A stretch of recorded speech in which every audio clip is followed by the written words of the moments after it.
We're going to start the board meeting for the USD 290 with 7 board members present. You all have been presented with the agenda ahead of time. Do I have a motion? I'd move we accept the agenda as presented. Second. Okay, motion by Bill, second by David to approve the agenda as presented. All in favor, raise your right hand. 7-0.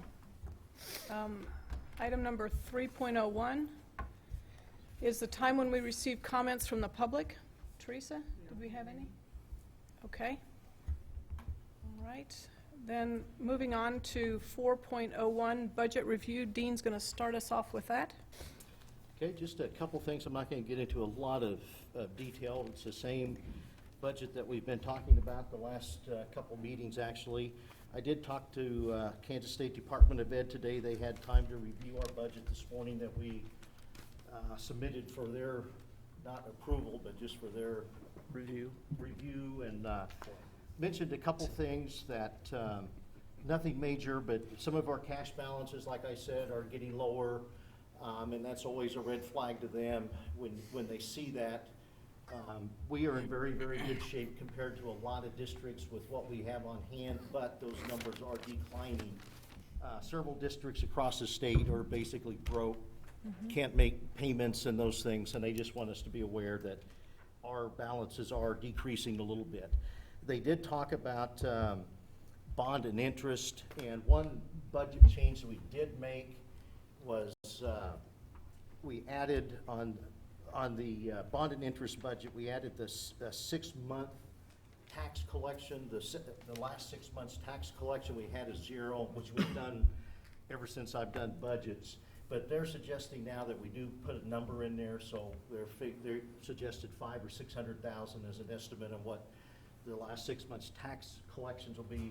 It has no effect on the mill levy or anything. It's just a way to show that we are expecting to get something there. Excuse me. They did, had some questions on adult ed. Just because we changed the program, we don't have the same budget as what we had in the past. We were doing all that. Now Neosho County will take that over, so it does look different. And then there was one thing, I'll have Terry address this a little bit. With the Ottawa Rec Commission, that budget's part of ours. They prepare it, but Terry's been working with them, and they had a couple concerns on the rec budget and their cash balances and stuff. Terry, you want to just explain that real quick? Sure. You probably need to come to the microphone because they now tape us. Honestly, I think this was the first year that they made the lease purchase payments. So they saw a pretty good decline in the ending cash balance on the general recreation fund. The other concern was on their benefits and special liability. That ending balance is projected to be $8,608, which is cutting it pretty close. Absolutely. So I think we just need to be mindful of that, and kind of keep a watch over that. They will have some money if they would need to transfer it from their general fund into the benefits section of their budget. So that is available, but. Do they have a financial person that works with their budget? I don't. Glenda has really taken over the preparation of the budget. Okay. I worked with her. She came in and we worked through it together. They understand that. They are in the process of trying to reestablish their 501c3 status. If that happens, I think they're going to see more revenue come into their budget. So we'll keep our fingers crossed. Sure. All right. Thank you, ma'am. Those were the only suggestions they had, so very good budget proposal to them. They were more than satisfied, so that's what we will publish. We'll have our budget hearing then August 13th at 6:45 p.m. in this room on August 13th at the next board meeting. And review that more, have some more documents, budget at a glance, some things like that to review in more detail. But our mill levy, what we project to go up, just very minuscule 0.053 mil, so very, very small. And that's the budget report. Do any of the board members have any questions for Dean? Thank you, Dean. Moving on to 4.02, board reports. I have one. I actually have one on ORC. I didn't stay the whole time of the budget. It was like 2.5 hours, and finally I left. I know they're coming to tell us about the budget, but one of the problems is that 501(c), and it's the federal government, the IRS. They were working on October or November of 11, and we happened to be December of 11, so we're almost there. But this is true 2 or 3 months ago. They were maybe September of 11, so they're going very slowly. That's why we can't get on it, and there's a lot of money sitting there, donations that they can't accept and go with until they get that status. So it isn't anything that anyone's doing around here that's causing the thing. It's the IRS. The other thing that was really, I did an article about ORC summer programs, and in talking with them, they was talking about last year they had some bus issues using the bus, and they had to use a bus out of Gardner and all of that. And I know they came and talked to Dean, and this year when they gave the programming about the summer program, they had many, one a week, but many different times, different activities they could do because they had buses here. And so that was a very successful thing, that by working together, by partnering, then that helped the programs a lot. And so hopefully that continues in the next year, and I can't see why it wouldn't. But basically, the rest of their meeting was about the budget, and they are struggling. One of the things they didn't, I don't know, they didn't realize maybe, is the new facility, how much money it was going to cost just to, you know, supplies for bathrooms and all of that kind of stuff, that they just, you know, they didn't have any point to compare. Sure. And so it's, but I think they're all working very hard, and I think that it's going to be a success. Tight, but successful. Yeah, Is a 501(c)(3) status that they don't have something filled out, asking for more No, information? they're just waiting for the IRS to Initial get to them. determination? Okay. And that's been, ever since I first started talking about that, which several months ago, that's where it's been the whole time. So everything is submitted, they're just waiting on IRS determination? Yeah. And some reason they lost their status, and I don't understand why they did that. So they had it, they lost it, so they're trying Yeah, to so now renew it. they're trying to get it back. Okay. And there's, I don't know, I'm not going to say the amount, but it's a huge amount from a couple of places that will really help their budget once it gets But they where they can't can. access it until they get their determination? Right. They probably didn't plan on it being as busy as it is either, that new building, in Uh-huh. terms of supplies and things, so Right. probably, yeah, it's probably a good problem to have, but a bad one, so. And just because they're here from the government doesn't mean they're here to help always, even though they say so, I guess. All right, anything else, Marge or Brandon? I have a couple. Okay, Not this Saturday, but the past Saturday before that, I went to my first meeting for the Kansas Association of School Boards Legislative Committee. I'm on the State Legislative Committee. And what we're doing is we started this month, met all day Saturday, and then we're going to meet again in August to formulate KASB's policies that we're going to advocate for in the legislature this upcoming year to help improve education in Kansas. They started that initiative last year. I didn't bring my piece of paper, but I think it's called Kansas First, or the Kansas Way. It's basically the Kansas Way, and it's basically looking at trying to advocate the legislature to do things the Kansas way, things that work in Kansas. Just because it works in California and Washington D.C. doesn't mean it's going to work in Kansas, and to try to get us to be one of the top schools in the nation as far as education. So it was a really good meeting. We were just brainstorming the ideas, but I think in the next month we're going to really try to finalize what our policy is going to be that we're going to bring to the delegate assembly in December to vote on. So I'll have a better idea, maybe make a better report next month. But that's an interesting group to be on. They did a couple exercises where they had us it was a fictional name school, but it was an actual school district from someone there. And I got like the Olathe School District, and it was like, what issues would you identify if you were on this school board? They've had a 3,000 student increase over the last 5 years, and they're going to expecting another 3,000 student increase over the next 5 years. It's incredible. I mean, those issues, but at the same time, they have a real good tax base and real high paid teachers and stuff. So they have some real good things, but some real issues too. And I think one school, the Wichita School District, they have 91 different languages being spoken in their district. Yeah. So that's pretty amazing. That was one. The other one I was just going to say is that David, Marge, and I, along with Dean, attended last Monday night the Eugene Fields Parents Meeting. I think that it was a good thing for us to go there. It was different because it wasn't a formal meeting, so we could actually interact instead of just having to listen to them. We could actually interact and answer their questions and try to talk to them. So I think the night ended on a positive note. We got a lot of feedback from them and things that I think are going to become action items tonight. So that was, I thought, a good meeting and had a good turnout for that. Several people showed up that were real concerned and voiced their opinions on that situation. I'm glad it ended well. It did end well, I think. Yeah. So. Any other reports from anyone? Thank you both for doing that. All right, moving on to 4.03.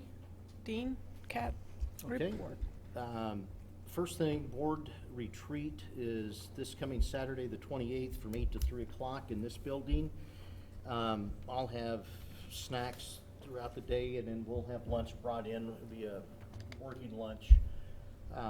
First thing we'll do is have Gould and Evans here and talk about long-range facilities plans. We'll talk about all the buildings, all 3 elementaries, middle school, high school, revisit what we had started a few years ago now, and then get into more detail. We need to spend quite a bit of time and kind of decide on Eugene Field to know what direction to take in the future on with that. Then we'll have principals. This will be an executive session because it'll deal with a lot of personnel, principal reports, talking about evaluations, those types of things, and end with general planning session, review goals, leadership principles, those types of things. So looking forward to that, and again, we'll start here at 8 o'clock and end somewhere around 3. You'll have coffee. We will have coffee Good, just checking. and some fruit, those types of things, and then what do we have for lunch? Sandwiches? Okay. No. Good. And then That's right. we did meet Dr. Cobbs, myself, Ethel, Judge Kimball, I'm trying to think who else. Ken Halliburton.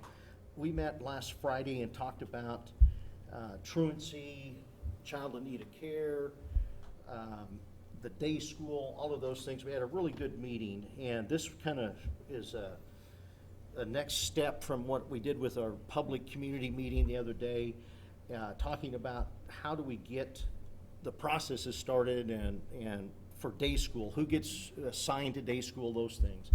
I was very pleased with Judge Kimball. He was more than willing to work with any organization in the county to make sure we get kids in school and everything works well that way. We could have 10 students that attend the day school is what the number is. So it's not a lot, but it could make a huge difference for some kids. They'll all be USD 290 students. We're not going to accept any out-of-county schools in the day school piece. Now, the juvenile detention piece of it, if they're residents, then they do come from other parts of the county and I think Osage and all the area. But what we'll do is put processes in place about how a student would be, how Judge Kimball would assign somebody to day school. It has to be court-ordered that way, or if we expel somebody from school, they would be a candidate for that possibly, but very willing to help us out. And same way with truancy cases. One thing that he asked, and this will be, we meet next week, I believe, with this community task force again, break up into smaller groups. But one thing that Judge Kimball wants us to do is to identify what resources are in the community and the school system, whether it's through Elizabeth Layton, DECA, Lawrence, wherever it is, programs and things that he would be beneficial that he could require students, parents, whoever he's working with to attend those types of programs that may help whatever issue they're dealing with. So I was really pleased with that. So we're gathering that information, and I think it's next, is it Wednesday, Teresa, that we meet? I think but we'll have these people come back and start that process of breaking out and getting some more information out. One thing that the state, Kansas, did finally get last week was the No Child Left Behind waiver. To me, that's very good news. Instead of having schools and districts on improvement, what they're gonna do is classify schools as priority schools, and that'll be a total of 33 schools in the state. That's the lowest 5% of schools that struggle, and that'll be based on 4 years of data, combining reading and math. And the other set of schools, they'll call focus schools, and that'll be 66 schools, and that's gonna be the same reading and math, but that have the largest learning gap. And again, reading and math over 2 years. What were those two categories again, the names of them? Priority schools and focus schools. I don't think that we will have any schools until this list comes out, which is supposed to be next week. I can't imagine that we'll have a school in there, but we're no longer then on improvement. I don't know how all that looks with our Kansas Learning Network. I know they're still advertising for help. So I don't know how that's gonna work that way. We did benefit a great deal from some of those things. It's not gonna change our priorities on student achievement, but when they look at accreditation, it's gonna be based on a growth model and not just that state assessment. So I'm real pleased, and when I get some solid information from Kansas State Department of Ed, I'll share that and get that out, but I think that's some good news. Because I don't think they ever did, Dean, draft a sample or a plan that they leaked out too much on this. Well, kinda they gave hinted us a around little it. bit early, I think at KSB, They- I think Brad Newswanger Niswanger. talked about it a little bit, but that's all changed. Right. Since, I mean, they had to go through this process, and we didn't get it the first two go-rounds, so I don't know what's changed in that. They were talking at that legislative thing I went to about using like the ACT, but that's, of course, Yeah, that's for a college pilot. entrance, but they now have, as states are getting out of No Child Left Behind, the ACT's trying to expand to maybe make a testing program, of course, to make money, but Sure. to get into states and stuff, so. And McPherson's doing a That's what pilot McPherson. project. Right. There's several, 3 districts, I think, or schools in the state. But they that do think, that, they but- said that's what we're trying to test to for college admissions, so maybe Mhm. use that as a better model, I don't know. Yeah, and I think it has to do a lot with the actual growth that you see, and it's not gonna be based on subgroups that we wouldn't be, I mean, right now, we're on improvement because of subgroups for the most part. If you have 30 students in any particular group, whether it's free lunch, minority, special ed, anything, and those count, and a lot of districts don't have a big enough group to be categorized as a subgroup, but, and bigger districts like Ottawa obviously do. So it's all gonna, I think it's gonna work out really well. It's just a matter of getting all that information and how that's gonna affect us. Give an update here. I know there's some items on the agenda later, but just an update on Eugene Field and some things I found. I did get an email today from a gentleman that represents NIOSH, and he is gonna call me on Wednesday and talk about, whether they'll come in and do the actual walkthrough and do an assessment. He didn't talk anything other than we set up a time where we could sit down and visit, and that's gonna be Wednesday morning, and I'll find out more and obviously send that on. But I think I attached the email that he sent to the agenda there, actually on the public side. I don't think, Richard, we got anything. We had Bartlett and West engineers come and look at drainage on particularly the north side and east side. We didn't get anything back from them yet. I know they just looked last week, and it takes some time, and we're obviously want information as soon as we can get it, so we're gonna have to wait and see what they come up with. I did attach on here the guidelines for the intake unit, what they are, and about setting back 10 feet from a source of, Into the parking lot. from the parking lot. Uh-huh. There's a letter that addresses that in there, and where it's gonna be located does meet that. Brandon talked about the parent meeting. I did think that was a worthwhile meeting. I think we all gained a great deal from that meeting. And a lot of the information we're discussing now came from that. One thing that we did discover And when they put the lights in the crawl space to start working down there, they noticed little pieces of asbestos. When they abated that job back in the 80s, I don't know what year, 88, I think, but I'm not gonna swear to that, sometime in the 80s, they didn't do a very good job of doing the abatement, obviously. So we did call a company, they actually set up, it needs board action, but to expedite this procedure, I did give them permission to go ahead and get set up. But they are gonna start working actually tomorrow morning, abating that crawl space. And that means picking up anything they see and going down and spraying, encapsulating the entire area with, I guess, is it regular paint or whatever they use, Richard, to encapsulate that. So they are working on that, and obviously they'll have to do air samples, and we'll do air samples as we go through all of this and continue that. On the agenda here, we'll have the HVAC bids, or bid. We'll talk about that a little bit, and I'm just going to include Richard in this part of the report here too, but is there anything on that you want to talk about now? On the HVAC? Yeah. No, not really. When we've pretty much covered, it's going to take care of the air conditioning and the ventilation of the gymnasium.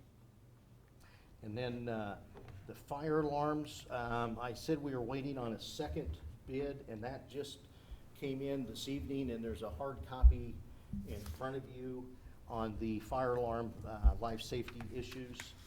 And then the total of the 3 projects that we're looking at, it's the asbestos removal, the HVAC, and the fire alarm. That was estimating about $37,000. I didn't know what they would come in at for sure. That total is about $143,000 for those. And then we still don't have the information on what we would have to do for some of the drainage there on the north side. And that's not counting the 86,000 we're spending right now for the air, No, the air that's- unit. No, that's addition, 176. Oh, sorry. yeah. Yeah, Okay. We'll go with your figure. Yeah. I like yours better. Brandon, Sorry, you in didn't for mean to that? short 'em. Just thought I'd ask. So, Can't blame me for trying. timeline, I think we should know, Brandon, on, as far as when teachers and folks can get in. I mean, I know it probably depends on when they get the abatement and stuff done, but when will, I met with our people and my staff, my group of great people we have. They said give them 7 days. And I have a feeling that, push comes to shove, that'll include weekends for us. So basically, as soon as that abatement work is, we're gonna be working in the classrooms above, Mhm. and while they're doing their work below. As soon as that's complete, then we'll be moving forward. And a lot of that work is already in place, so the slab will be, the concrete work will begin Wednesday. The curb will arrive this week, that'll be set. And so we should be, I'd say, give it 7 days from the day the abatement's complete, and the teachers should be able to move in rooms, if not sooner possible. okay. Well, we'll see what they get done. I don't know how long it'll take them, and we'll send something out to staff that when they'll be able to get in the building and start working there. And then the last thing I have on that is, there are some questions on the graphs that Dan Stevens from Greenbush did on the CO2 charts. And again, I attached that, his explanation, also is on the public side here, and that, Is that IAQ? IAQ. You IAQ. bring up the IAQ letter.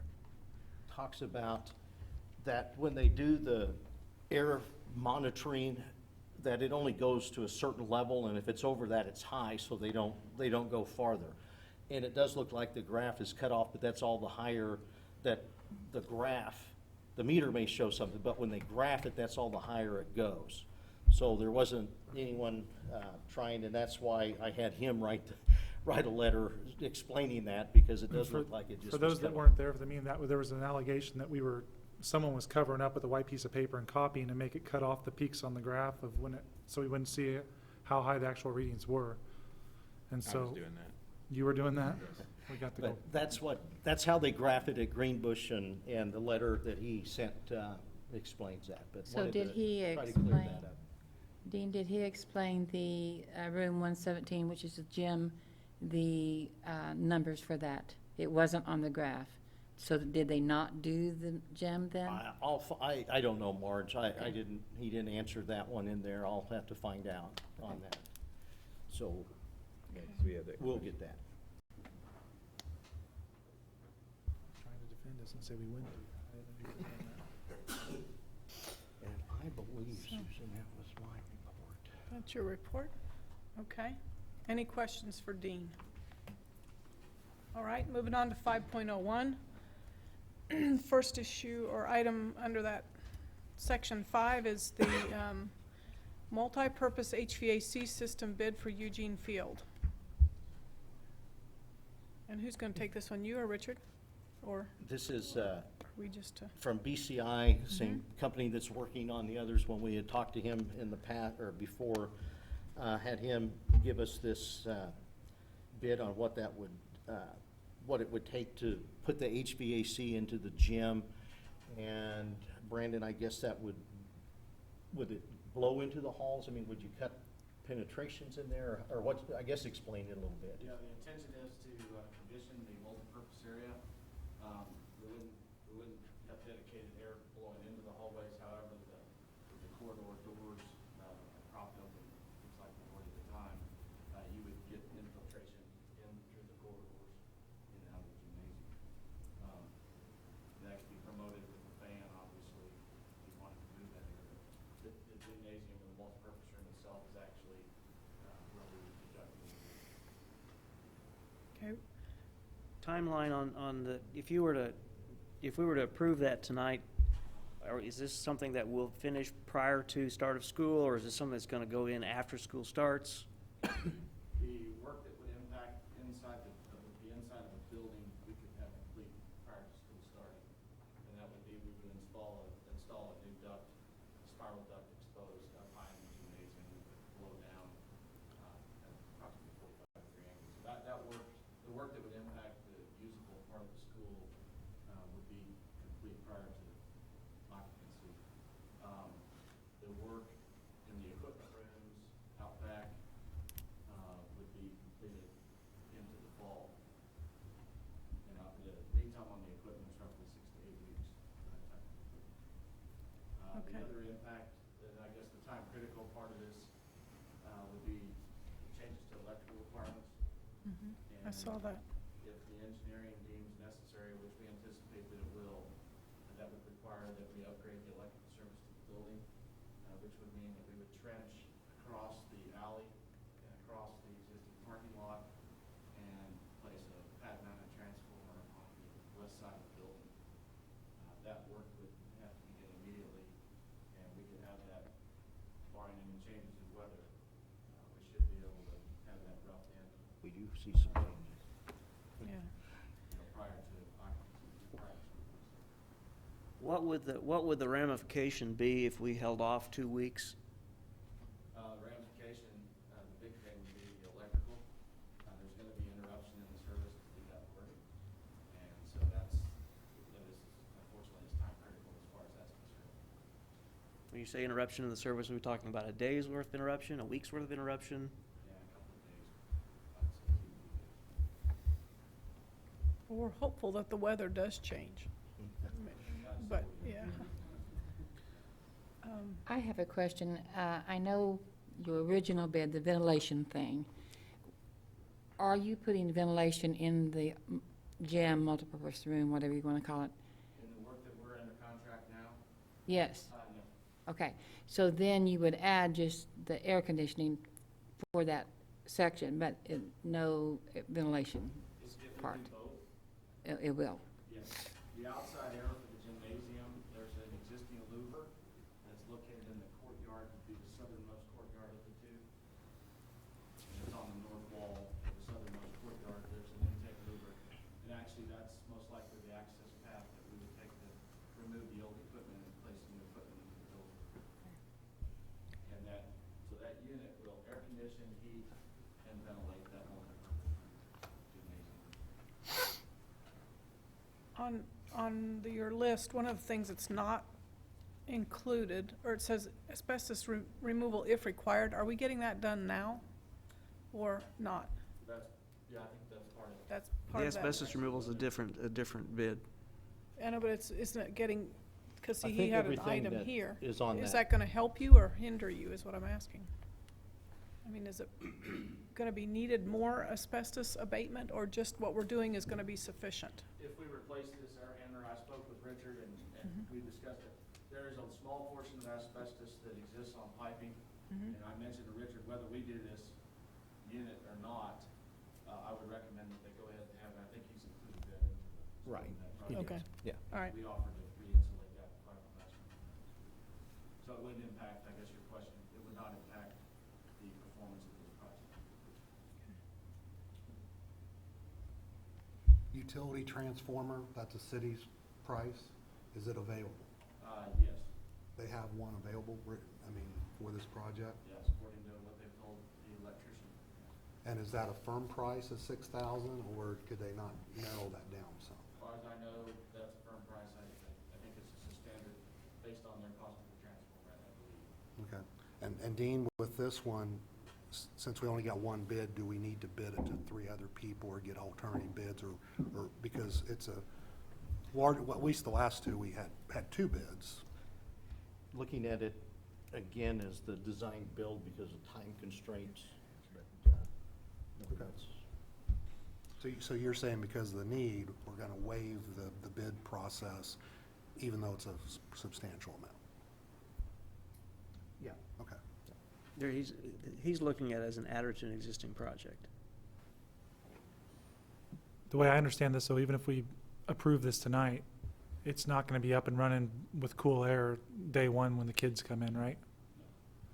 It won't be until the fall, so basically the hot season this summer, we're gonna miss that, but it'll be up and running for come April, May, when it gets hot again, and from then on. Absolutely. But it's not gonna help us out this summer, the start of the school year. Unfortunately, most likely not. It just depends, anything's possible if the equipment comes in sooner than we expect, and, there's a possibility before the end of September, we could have it possibly run. But I think I mentioned to Richard, end of October was our substantial completion target. Have there been heating issues in that room in the past too? I mean, because it'll heat too, right? It'll replace the current heating system for that room. Has that been an issue in the past or not? Not really. It's adequate warmth in there? We're gonna use. Or not too much We are warmth? gonna use, existing steam, so we're gonna reuse the steam, reconnect the steam. Your school's heated by steam now, and so, we're gonna put a steam coil in the unit to heat with. You'll have a new control valve on it, so that should help in control the heat in that room. So it won't get too hot like some of the classrooms do right now? I would expect it to. One of the things we used to try and do is not spend below a certain amount on our capital outlay. How is that going? We ended the year, I have it right here, I think at 1.8 million, which wasn't as low, or as low as what we first anticipated. And then we'll collect another, roughly 500,000, I may not have that here, Susan. Okay, But I'm sure it was 1.8, a little over that. okay. And, this would come out of, obviously, the new money, or out of contingency, whatever. Okay. For those that weren't at the meeting at the church the other night, this is one thing that the parents were advocating for. They knew that the bid to do the entire HVAC for the entire school was overly expensive and was not going to be probably realistic until we make a decision about the future of that building. But they were asking if maybe we could look at doing something like the gym, and then that would to condition and get the moisture out of the school. We thought it'd be make a big step towards removing moisture. Is that true? Do you think that this one, just putting AC in this one area will help quite a bit with the moisture overall in the school? Absolutely, it's a large portion of your school, and anytime that you condition the air, you're gonna be removing moisture. Additionally, we're gonna put a CO2 sensor on this unit, and that'll allow us to minimize the outside air intake on this unit at times that it's not needed. And therefore, we're not bringing in outside air, we're minimizing the amount of moisture being introduced into the building. And so, yes, it will greatly help condition the air in that space.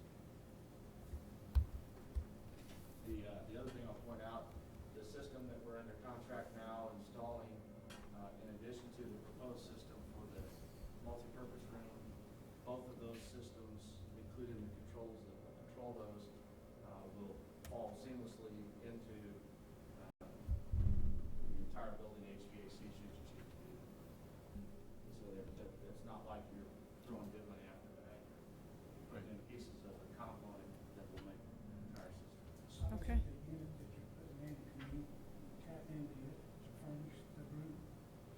No. No.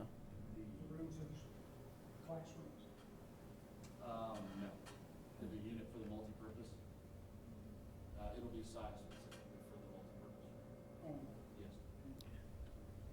Brandon, help me remember if from our last meeting and discussion about this, the unit that you're putting in to ventilate the remainder of the building and the classroom spaces, it does in a sense condition the air to a room neutral temperature, correct?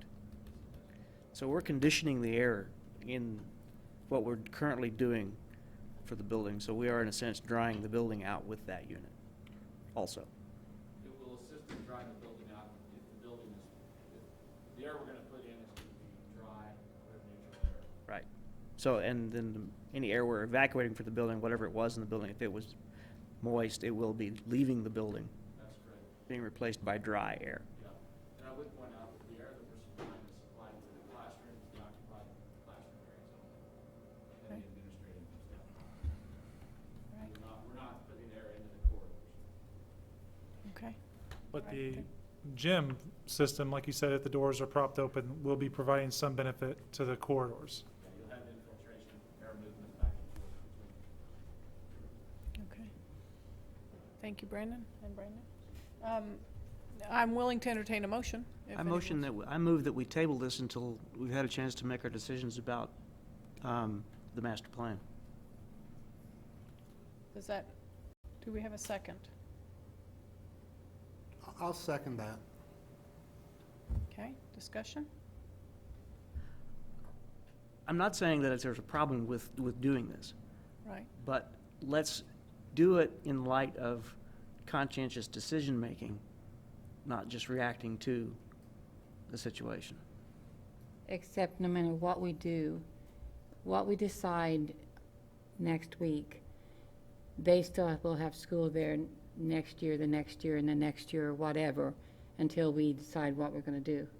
So why not, we can correct this problem with pretty minimal, in my budget, it wouldn't be minimal, but in the school's budget it is, and so why wait? Why not get on with it? Our superintendent has suggested that we do that, so why don't we get on with it and do it, and then plan for the rest of the building, whatever may happen. My question is, Marge, is, as we got the first bid, and please, can we go over your first bid when we first got the first bid? Was like $377,000, which was to do with a different style of ventilation to the classrooms, but it did have just HVAC to the gymnasium, correct? Yes. The 379, okay. So we looked at that because our first concern is make sure the air does not have a high CO2. So we've come up with a new plan when we had both bidders come together, so we're trying to solve the CO2 in the classroom. However, as I just heard from Brandon, correct me if I'm wrong, there's no air conditioning in the hallways. So again, if we do have cool air in the classrooms, the door has to be open to funnel the cool room in the hallways, correct? Through the window airs. And that's currently being, you'll experience that with the window units operating now. Pardon? I said you'll experience that with the window units in operation now. Right, so we're still not, as you pointed out, we're not conditioning the hallways. So we're still using drift air conditioning either out of the gym. The question is, does 1 week give us a chance to really talk about, Marge? Because if we don't condition the hallways, you're still gonna have hot hallways, you're still not gonna have a truly air-conditioned building, correct? You're not anyway. Well, for the 377, we would have, is that right? Well, no, I'm just looking at what would it cost then if we're really, Marge, committed to the $82,000 to air condition the quote multi-purpose gym room, the large room?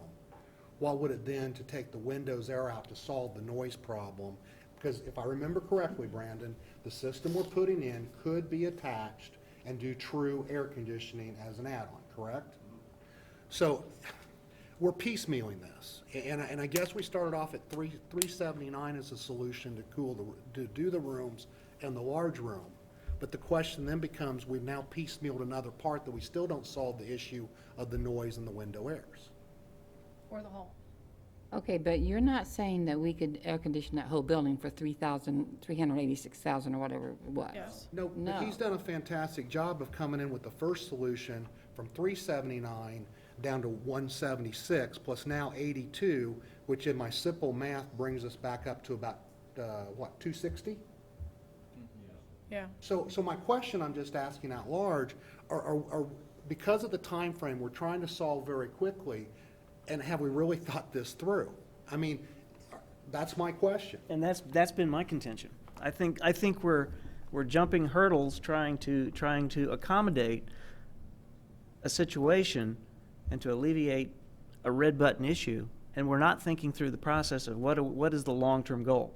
And I think we deserve to give our community members at least the willingness to consider the long range before we jump through the hoops on the short range.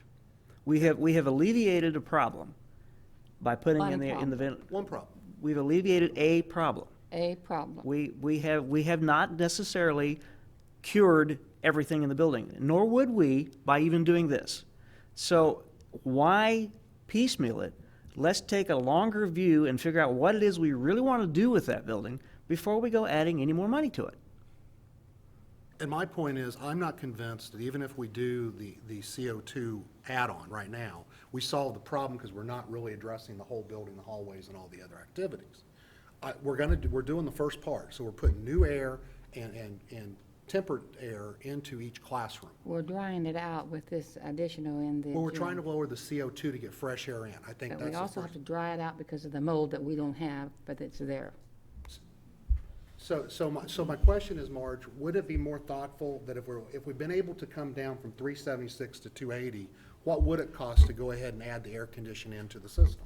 The original bid to do the entire project combination, I believe, was $780,000. Okay, thank you. I appreciate that. And that bid, that was a chilled water, hot water system, including air handler that handles the ventilation that you alluded to earlier, Mr. George. We went back and changed the outside air system to a packaged unitary unit that has a typical lifespan of 15 to 20 years, versus the chilled water, hot water Correct. air handler system, which is much longer. So we reduced the cost of providing that portion of the solution.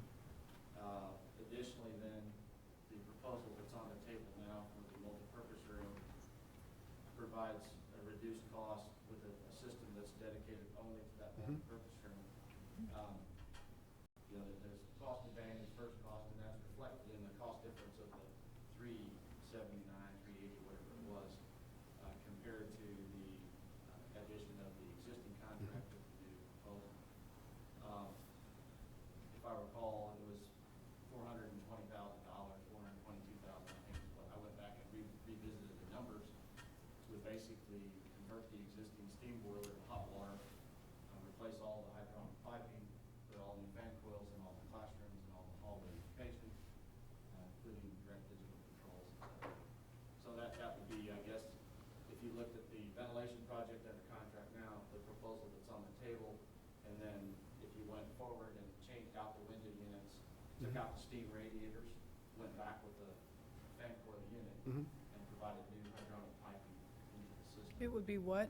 What amount? What kind of amount are we Amount? looking? If I recall, it's 422. 422. 422,000. Add those numbers So together. 420 plus 280 would bring us up to 720, Oh, two. That'll be 700. 700. Yeah. Pretty close.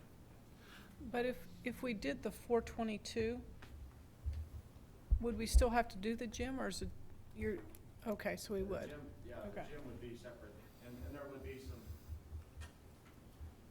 the 422, if you incorporated the gymnasium, if you served that off of a chiller and hot water system for cooling and heating respectively, we could possibly save some money and some overlap of capacity, okay, reuse of the tonnage. The system that we proposed tonight is a dedicated system for just the multipurpose room. There are some advantages when you think of use. If you were to use this for communities, activities and such, you would not have to operate the entire building system, but only the multipurpose. So we have a motion and a second on the floor, on the table, whatever you call it. All in favor of tabling this, that was the motion, correct? Tabling it for long enough for us to have our meeting on Saturday, to have some mixed decisions. So that would mean we would We rediscuss discussed in 2 it weeks. in 2 weeks at the first board meeting of Right. next month. Okay, Which would eliminate the possibility of getting the electrical service done. That's the only, I'll tell you, if we're gonna be moving forward with 800 amp electrical upgrade this next week. Mhm. Okay. So I guess what I'm saying is, at that point, to come back later, the electrician is gonna, there's gonna be cost overlap. Because we're gonna have spent the money to do the 800 amp three-phase upgrade, and then we're gonna have 1200 amp, there's cost overlap in there, probably $7,000. Dean, what's your thoughts? Well, I think it's something that would be very beneficial, obviously, to the building. I know I've talked about what the long-range plan is for the building, which we'll decide Saturday. The electrical thing is a huge piece of it, obviously. Okay, But I'll if amend my motion to allow the electrical. If we're, I was Vote gonna for the say, if we're exec- not gonna have this in till October, but I guess my question is, how is that gonna affect what you do? Will you be able to do what you do before we have kids start or school start if we waited till? Probably not. That's the 13th is our next board meeting. 13th of, Yeah. And,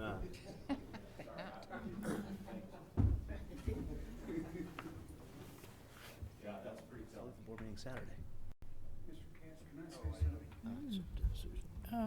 Just in passing, if your intent is to close Eugene Fields down, then I understand not throwing bad money after good.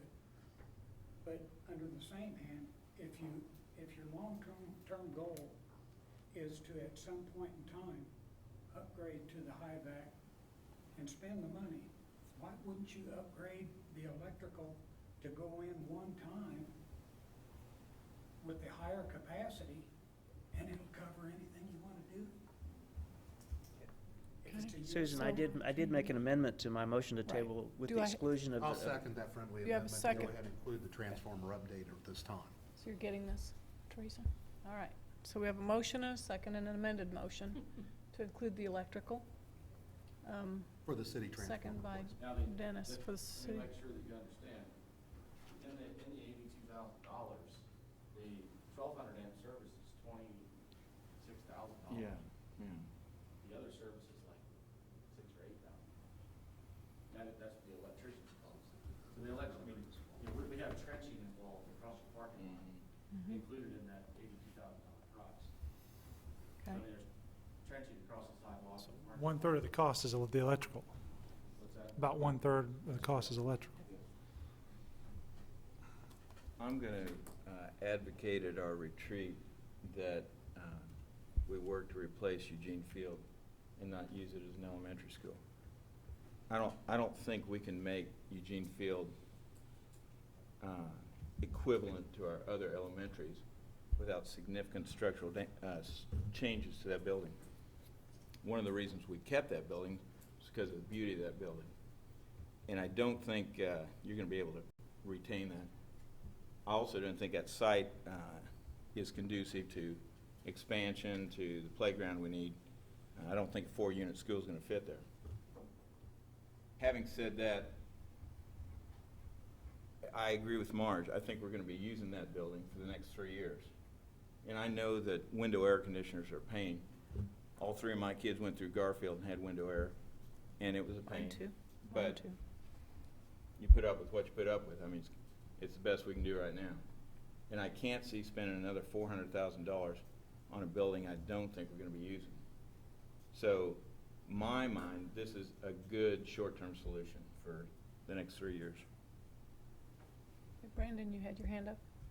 I agree with that. I mean, I like Bill from the very start, when I got on the board, I don't see that Eugene Field's ever going to be equitable to the other 2 schools. It's not, you're not going to be able to make it as nice. I think that we need to look at a new school or some expansion of the other schools, not that site. But I do think that that'll continue to be a district building of some purpose. I don't see us leveling that one like we did up at the old Lincoln or selling it to another community purpose. And I think that that will be used for district purposes, so I kind of feel like that if we are putting some money in there, we will be able to use that in the future. I'm hopeful. Okay, other discussion? Brian, you've been And I uncharacteristically certainly agree with quiet. what you guys are talking about down there. It's kind of hard to make this decision right before we're making long-term decisions, but we are going to be having kids in there for the next 2 to 3 years at least, I think. And I think we have some real issues with air quality that we need to really address for the safety of the It students. could be longer. I mean, it's all contingent on passing a bond. Right. And if that doesn't happen, then it's going to be. I was going to I say, we honestly can plan don't whatever think we we want to could plan, pass but right we're not now. going to be able to build a new school without voters. And I guess that's where I'm coming, and again, this went very fast, because the original issue got pushed because of the CO2 levels, Right. okay? And maybe I'm wrong on that, and correct me if I am. And the first solution was try to balance out the air quality from the standpoint of making sure we don't have high levels of CO2. However, if this is a 3 to 4 year issue, and we've changed it a little bit along the way from just looking at the CO2 with one methodology, as the other gentleman, I forget his name, had a different methodology to do the program, is it worth a week? Because if we're gonna invest in a building for 5 years, we're still gonna have the heating and cooling problems. It is our only school with the window airs from an equity issue. Is it worth looking at? What does the total package now with the new design look at? And is that really the decision? If it's 3 to 4 years, do we not go ahead and air condition the whole project? I wouldn't. But that's just me. Okay. Brian, anything? You know,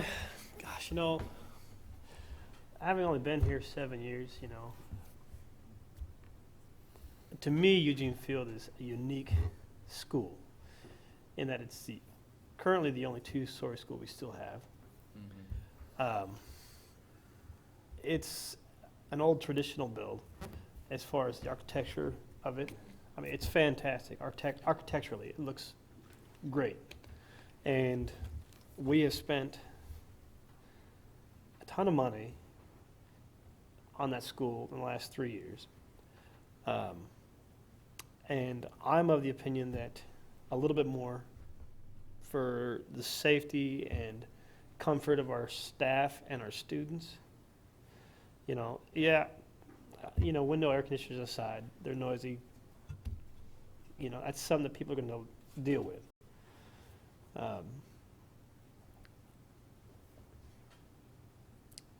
I don't think $82,000 is too much to ask to spend on trying to help a little bit the hallway issues and the multipurpose room. Okay. Thank you, sir. All right, we currently have a motion and a second on the floor, which was to table this for another 2 weeks, but include the electrical upgrade on the service. Seconded by Dennis. So all in favor of that motion, raise your right hand. Opposed, same sign. Oops, excuse me, 1, 2, 3, 5 to 2. 2 to 5, sorry. I make a motion to accept the bid for the HVAC system that we have in front of us. I'd second that.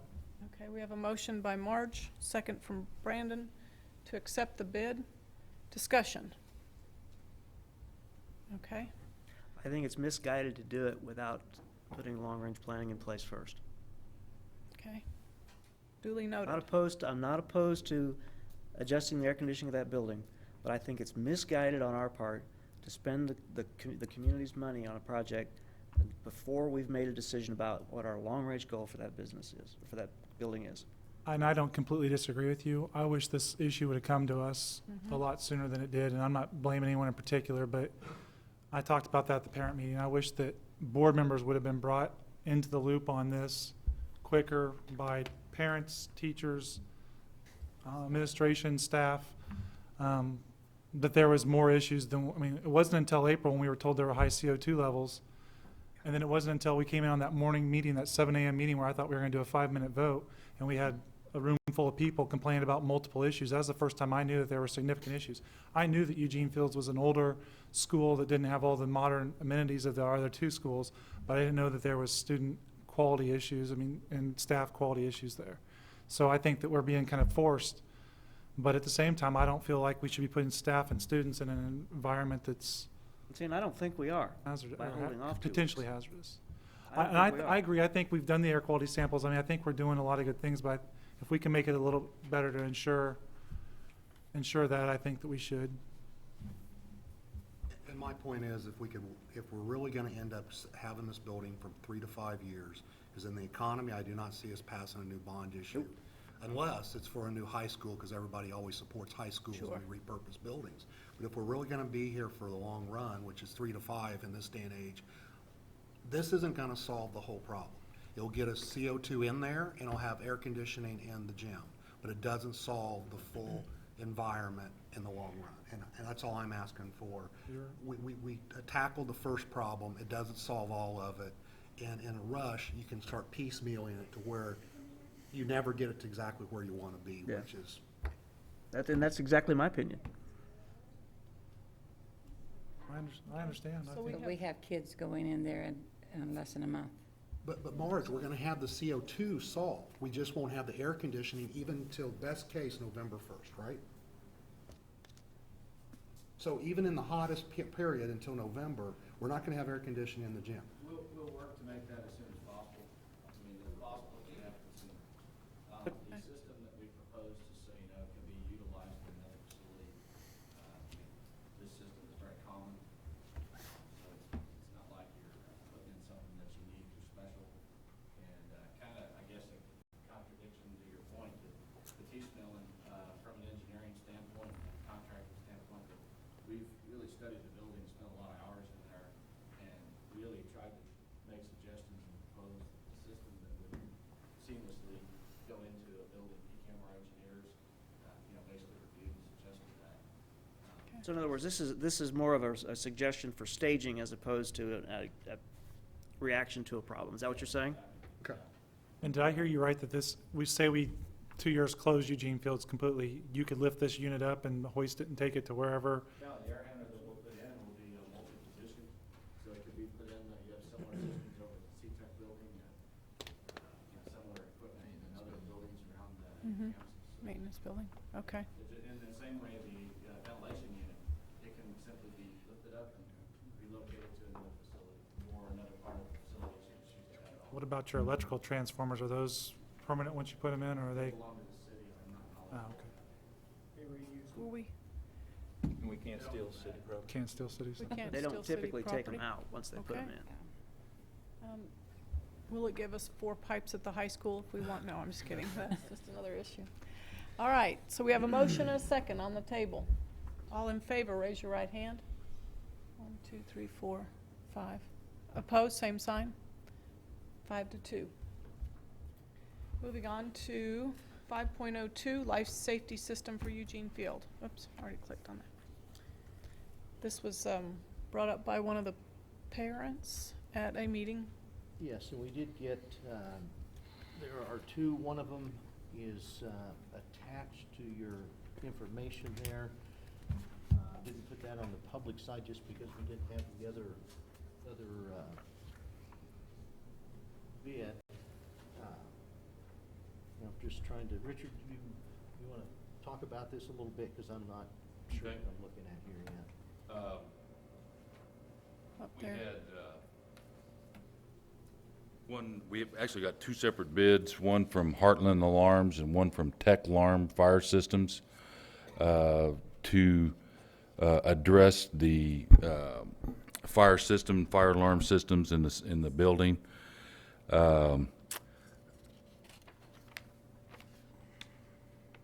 Basically, they're almost exactly the same. The material list is a little bit different for each one, but like Heartland wrote down here at the bottom, any requirements that the city they would do that to meet whatever codes we needed to make.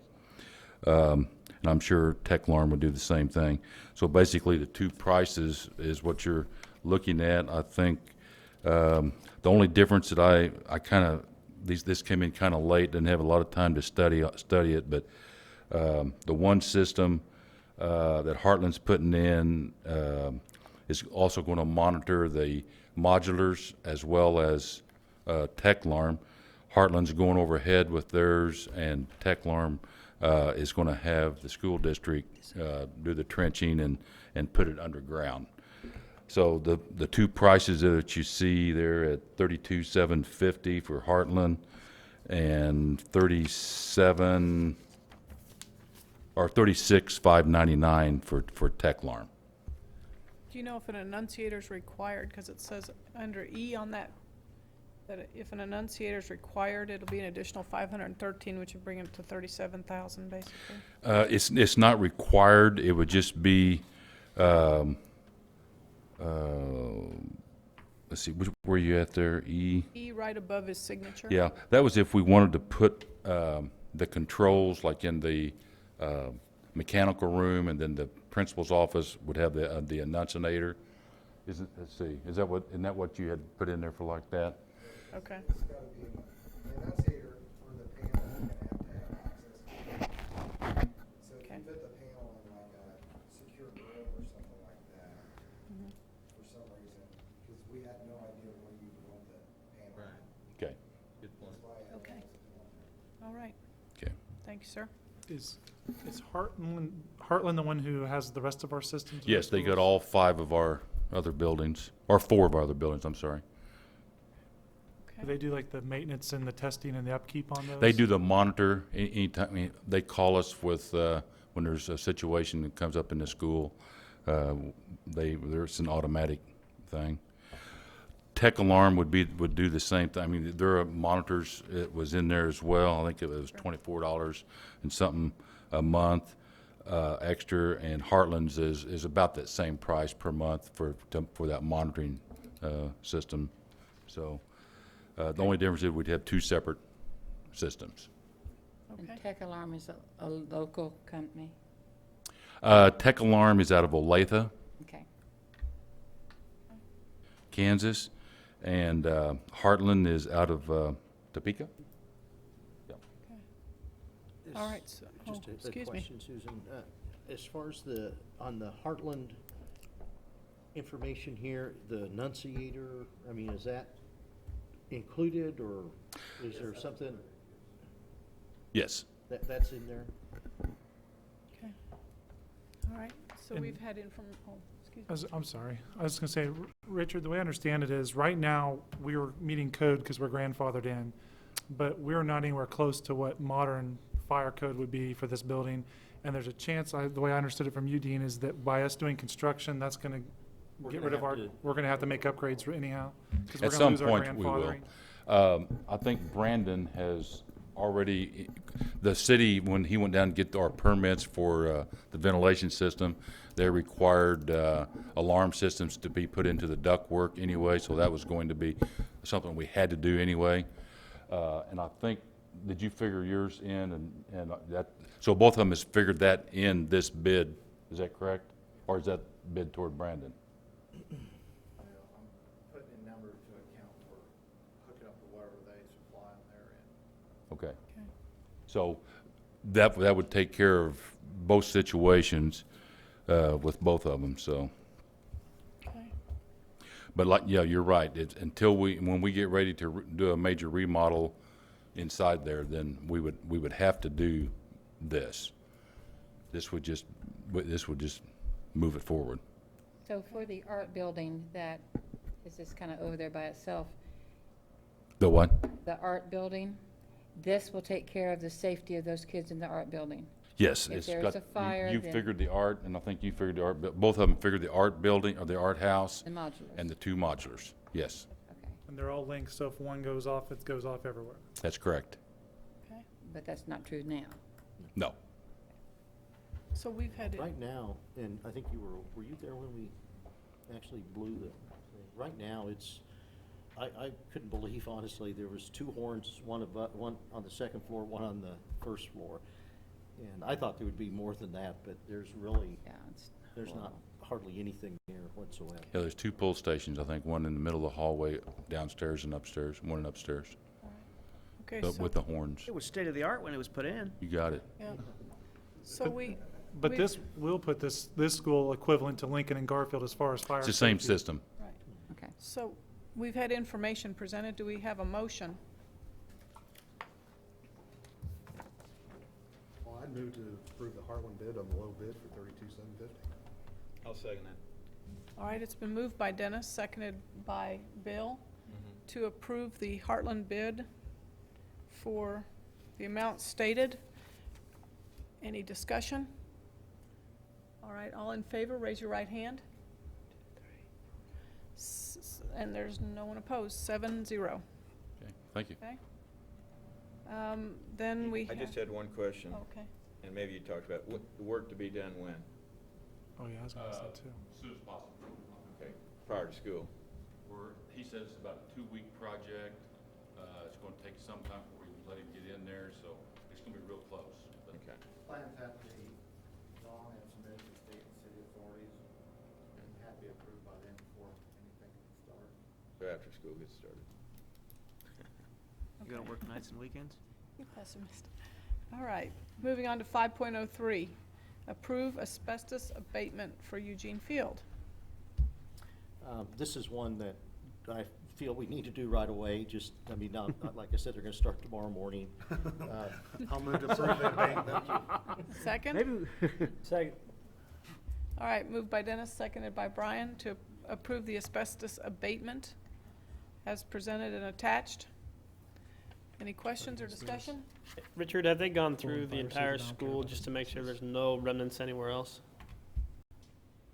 Well, we still have got a couple rooms that has asbestos floor tile, but they're not friable.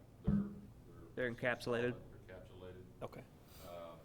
We do have, as Brandon said, down in the one air handler room, we have a pipe that is wrapped in asbestos, but it's But that's being taken care of. been under surveillance and it's all wrapped tight. There's no issues there. But he's gonna be, since you passed this thing, or his $82,000 job, that is going to be disturbed. So we included that in our asbestos to go ahead and have that removed at the same time. Okay. Okay. Very good. So you'd be upset if we tabled this one, would you, Dean? What's that? Would you be upset if we tabled this one? That'd be writing a check. Yeah. All right, deduct. Yeah. so we have a motion and a second. No further discussion. All in favor, raise your right hand. All opposed, same sign. 7-0. As with Elioma. All right, Mr. Price. Basically, what we're looking at is the city is trying to put in a community network, and they're fitting the bill to get this started and up off the ground. They want to treat the internet like a utility, and we just want to give them permission to use some of the existing fiber that USD 290 owns that we are not using, some extra strands on our poles, so we're just looking for approval to allow them to This, I think use what it to they're get started. going to now is the substation they just put in. They need fiber to run up there and then eventually maybe to industrial park and those things, but this is, how many strands? 2 we have? I think they need 3 strands and out of 6 that we have, and they're gonna pay for the equipment termination. It's not gonna be any cost to us, and everything's gonna operate as it currently is, so. It's mostly our fiber that goes across the river from City Hall to Lincoln Elementary that they need. In to other get words, we're started. investing in the community without spending any money. Yes, in hopes that when this internet thing gets off the ground, they'll pay us back a little bit. And what we'll remember them for is we've given them the infrastructure to go across the river for free, which means our pricing later should be lower than market. That's right. They were talking about, and whether all this happens or not, but putting in, and I don't understand the technology, Andy, like 100 and some fibers, does that make sense? It's just, Yeah. I can't even Yeah. comprehend it compared to our, 6 strands? Yeah. And that would be what our system would run on then, and then, I mean, the would obviously come from them, so. Well, I'd make there's a big motion benefit. to approve the proposal to collaborate with the city of Ottawa on the fiber optic project for the city, utilizing our fibers as laid out in the agreement. Second. Okay. So we have a motion and a second. Is there further discussion? I would just caution that we get it in writing, I mean, get the lower, so no one forgets on purpose, or just if we sleep, since from now till then, when they get it At this point, they going. haven't really offered any kind of a contract or a signed agreement, so I guess if they don't cooperate with us later, we can always take it back. I mean, I know it's Okay. just kind of permission to use what we're not using at this point, but Yep. I agree at some point there needs to be some kind of a signed Okay. commitment or agreement. Okay, and we have it in our minutes. All right, we have a motion and a second. All in favor, raise your right hand. 7-0. There's no one opposed. We are now up to item 6, executive session for negotiations. Do I have a motion?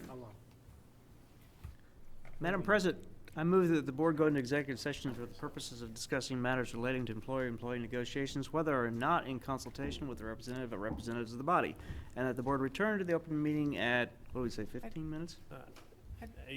8:30, probably. I'd like to have a 8:30. 6-minute break to use the But restroom. we'll say 8:30. Okay. In this room, the executive session is required to protect the district's right for the confidentiality of its negotiating position and the public interest. And I'd like to include Dean and Brian. Second. All right, we have a motion and a second. All in favor, raise your right hand. 7-0.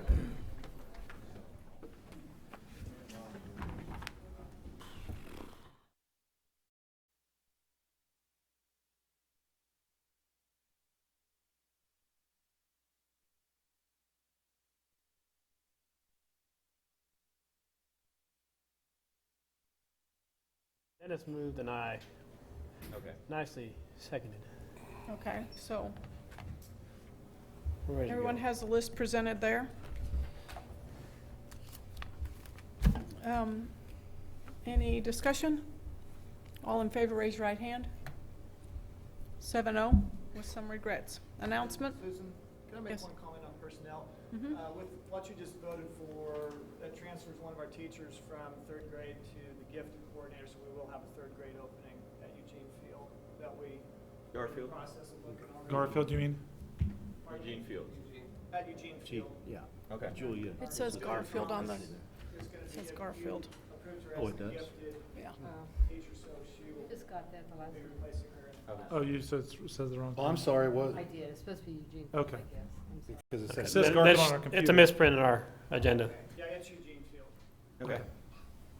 Okay, We'll make it Eugene, because we don't want this passed and she has to go to Garfield. She really thinks she's going to Eugene. okay, so I'm assuming we amended that and we all voted yes. Yeah. All right, 9.01, announcements.